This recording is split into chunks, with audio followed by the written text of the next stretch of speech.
La capoeira. La capoeira est un art martial afro-brésilien. Les origines et l'étymologie exacte de cette pratique sont malheureusement imprécis, donc confus. C'est pour cette raison que je vais vous partager quelques versions de l'étymologie de la capoeira. Ce qu'on peut savoir avec certitude, c'est que la capoeira était pratiquée au temps de l'esclavage. Le mot capoeira pourrait venir de la langue indigène tupi-guarani et signifierait forêt coupée. Le terme désignerait alors les hors-la-loi fuyant leur maître en se dissimulant derrière les herbes de la jungle. On disait alors d'un esclave en fuite qu'il s'était mis en capoeira. En portugais, capoeira désigne l'endroit où l'on parquait les poules, c'est-à-dire le poulailler ou la cage à poules. Il existe de nombreuses traductions sur l'étymologie du mot capoeira. D'ailleurs, si vous en connaissez, n'hésitez pas à me le faire savoir en commentaire. Je continue. Son histoire est racontée de différentes façons. Je vais tenter de vous la raconter à ma façon. À partir du XVIe siècle et jusqu'à la moitié du XIXe siècle, près de 4 millions d'Africains stockés dans des bateaux négriers sont déportés au Brésil, dans le port de Rio de Janeiro, Recife ou Salvador de Bahia pour travailler comme esclaves. Arrachés à leur terre d'origine, ils ne perdent pas pour autant leur identité, leurs rites et leurs coutumes. Victimes de violences, de maltraitance, d'humiliation, de mutilation, de viols et de meurtres, les esclaves ont su développer des techniques d'autodéfense, d'esquive qu'ils dissimulaient dans leurs rituels culturels afin de se protéger comme ils le pouvaient. Animés par le besoin de liberté, la stratégie était de dissimuler cette pratique derrière la danse et les rythmes musicaux, et laisser croire à leur maître que cela était qu'un jeu ou d'autres rituels de danse africaine. Or, les esclaves développaient au fil des jours un véritable art du combat. La ruse des esclaves n'a duré qu'un temps. Les colons ont fini par interdire cette pratique qu'ils jugeaient menaçante. Les répressions étaient d'une extrême violence. Les esclaves pris en flagrant délit étaient gravement mutilés, dans le but de les empêcher de pratiquer cet art martial. Et au pire, ils étaient tués sur le champ.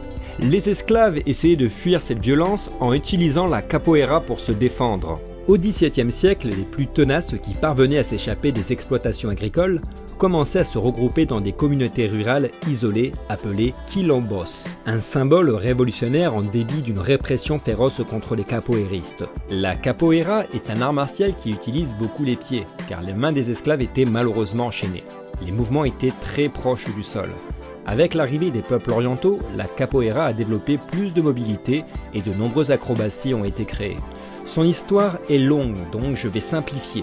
À la suite, la discipline est interdite en 1890 et le demeure jusqu'en 1937, pour des raisons politiques. En 1972, le Conseil national approuve la légalisation totale de la capoeira qui devient un sport de compétition nationale. L'apprentissage de la capoeira est souvent la seule éducation que reçoivent les enfants de la rue. Les années 1970 ont marqué la période du début de l'expansion de la capoeira avec des maîtres, professeurs, pratiquants s'installant partout dans le monde et principalement aux États-Unis et en Europe. Présente dans la plupart des grandes villes et de nombreux pays, elle séduit beaucoup de personnes attirées par son côté spectaculaire, sa musicalité et l'énergie qui est dégagée lors de ses représentations.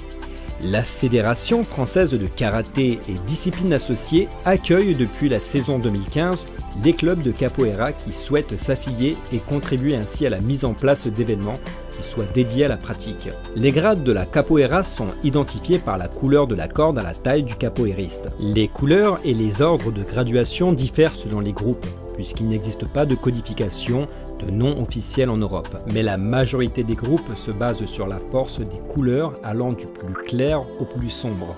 Le capoeiriste est peu vêtu. Il ne porte d'une façon classique un pantalon généralement blanc appelé abata et une corde torsadée de la couleur de son grade. Le choix du blanc se justifie par le fait que l'abata ne doit pas toucher le sol. Le port du t-shirt est une divergence européenne.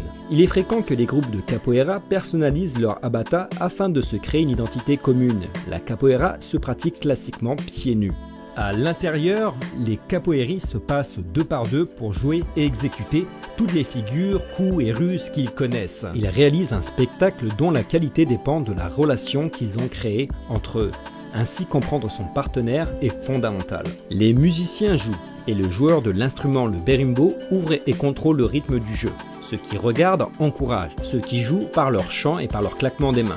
Plus le jeu est bon, plus plus les claquements de mains et la musique se font forts et rapides. Chacun peut entrer dans le cercle quand il a envie, en remplaçant l'un des deux joueurs, en s'interposant entre eux et en faisant face à celui avec lequel il veut jouer. Voilà, j'espère vous avoir permis de découvrir cet art martial et d'en savoir un peu plus. Je vous dis à très bientôt pour des prochaines vidéos. C'était Lutao.